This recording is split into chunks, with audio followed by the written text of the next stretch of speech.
Hello and welcome back. Let's do some SAT math.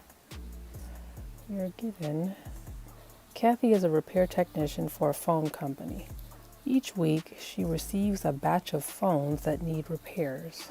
The number of phones that she has left to fix at the end of each day can be estimated with the equation P equals 108 minus 23D, where P is the number of phones left and D is the number of days she has worked that week. What is the meaning of the value 108 in this equation? All right, so we're told that P means the number of phones left for her to repair. So it's going to be some number less than 108.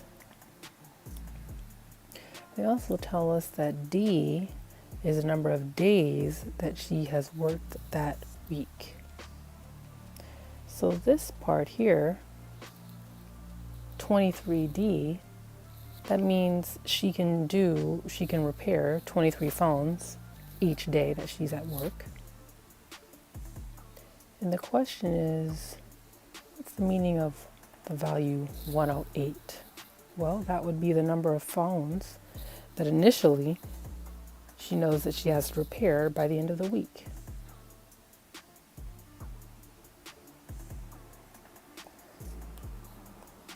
That's our answer and we're done.